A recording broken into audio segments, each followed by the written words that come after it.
In this video, all the freediving basics you need in 9.37 minutes. We're gonna talk about freediving disciplines, equipment for freediving, technique, equalization, breathing, and at the end of the video, we're gonna cover the whole safety aspect. Coming up. What is up, guys? Today we're gonna talk about freediving basics you need to know to start learning how to freedive. If you're new to this channel, my name is Gert Leroy, helping you master freediving. And honestly, when I started freediving, my life just simply changed for the better. Freediving gave me a space, a way to relax my mind and let go of all my tension. I have found my peace. And now I want you to find your peace through the practicing of freediving. So if you like the idea, consider subscribing and hit the notification bell.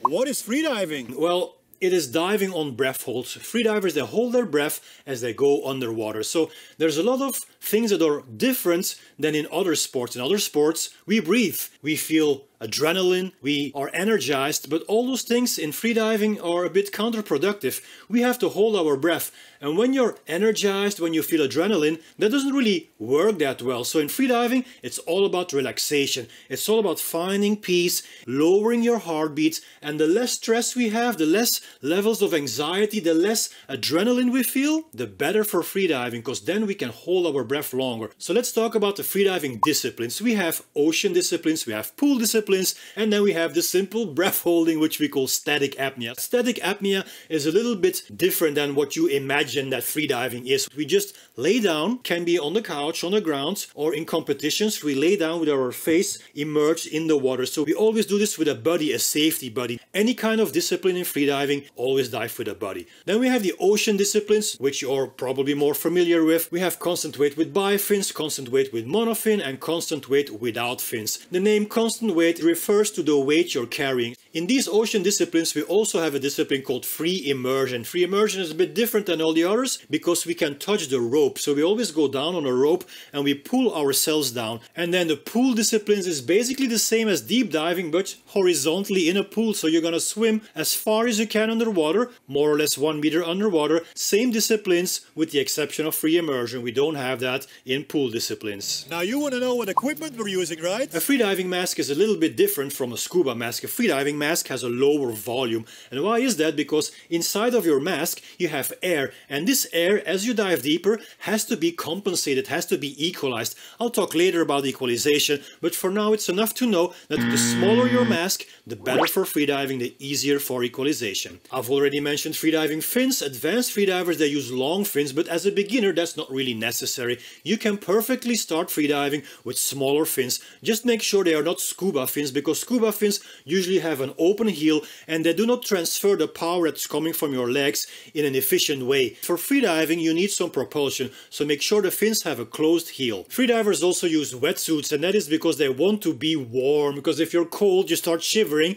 and when you're shivering then you're using more energy and more oxygen, and if you're using more oxygen then that oxygen cannot be used to hold your breath longer. Freedivers also use weights, but we use minimal weights. The only reason in fact why we use weights is to compensate the positive buoyancy of our wetsuit. So a wetsuit, if you throw a wetsuit in the water, it will not sink, it will float because it is positively buoyant. So to compensate this buoyancy we are using a little bit of weight. And then also interesting to know is that we freedivers, we usually dive on a buoy, a floating device. So on this buoy is attached a line with a bottom weight. It is a safety measure. In case something would go wrong, you can grab that line and go back up. Guys, if you're enjoying this video so far, you could tremendously help me by smashing that like button. And while you're at it, consider subscribing and hit the notification bell. Now I've mentioned that to hold your breath longer you need to conserve oxygen. So how are we going to do that? How are we going to conserve oxygen? It is by mastering the freediving technique. So the better our technique, the less energy we are using. Makes sense, right? So let's talk about the duck dive. The duck dive is the very first technique we execute before our dive actually starts. You are in a horizontal position, laying down flat on the water, and you want to break that surface by going in an angle of 90 degrees, going down. Needless to say, the better you perform this movement, the less oxygen you will use, the longer you can hold your breath. Then the body position. Most beginner freedivers, they make one big mistake, and that is looking down. When you look down, your body goes into the banana shape. You don't want that because your body is going to follow this banana shape and you want to go in a straight line. And another thing beginning divers struggle with is the kicking technique. If you kick the fins in a way that you're optimally using your fins, that you're optimally going through the water with the least amount of resistance and the least amount of energy, that would be the best finning technique. Just pay attention to the fact that you're not doing the bicycle kick. The bicycle kick is a kind of kick that we usually see in scuba diving. We freedivers, we need more efficiency, we need more propulsion. But Gert, what about pain in my ears? As we dive deeper, there is more pressure from the water. So the water exerts pressure on your eardrum. At some point, you're gonna have to stop diving because, well, your ears will start to hurt. They never go beyond this point because you can actually rupture your eardrum. So what are we talking about here? We're talking about equalization. Equalization! Now let me talk about the ear. So we have the inner ear, which is the inside of your ear. Then you have your eardrum. And then on the other side of your eardrum, you have the water. When you dive deeper, you experience more pressure from that water, and that pressure is gonna flex your eardrum towards the insides. A little bit of flexion results in a little bit of pressure in your eardrum. But the deeper you go, the more you will feel this pressure. So equalizing the ear means that you're putting this eardrum back in neutral position.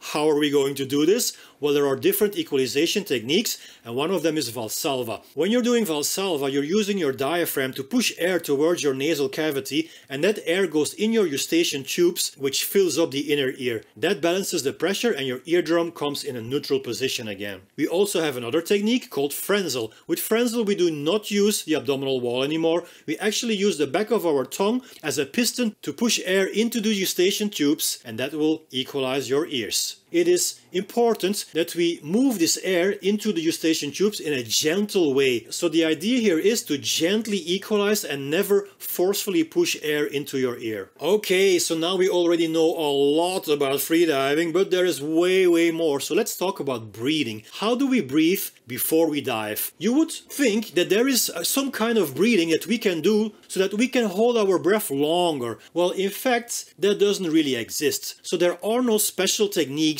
that make you hold your breath longer. The kind of breathing that we freedivers do before we dive is called tidal breathing. Tidal breathing is minimal breathing. It's a small inhalation, a small exhalation. It is breathing like when you're watching TV. When you're watching TV, you are not conscious about breathing, right? You are just breathing in the most natural way without even thinking about breathing.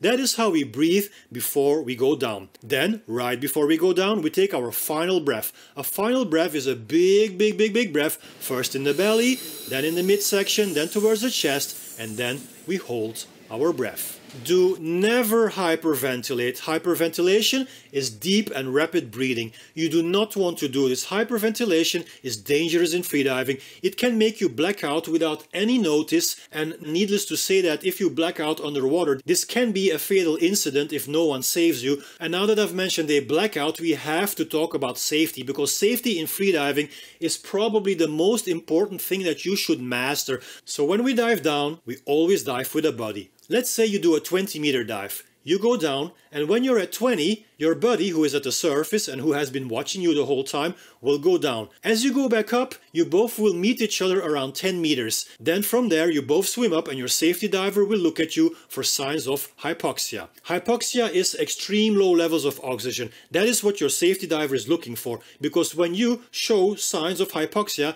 it means you are in trouble, and your safety diver can already come closer to you and, if needed, perform a rescue on you to bring you back to the surface. Signs of hypoxia are blue lips, wide open eyes, uncontrollable movements, and an uncontrollable exhalation. Hypoxia quickly can evolve into something more serious, either LMC or blackout. LMC is loss of motor control. You are not blacked out yet, you are still conscious, but you cannot control your movements anymore. An LMC can also evolve into a blackout. When you black out, you lose consciousness. If this happens underwater and no one saves you, that is the end of your life. If you guys want to know more about freediving techniques for beginners, then click this video here, and for training plans go to digital.gertleroy.com. Peace in every breath.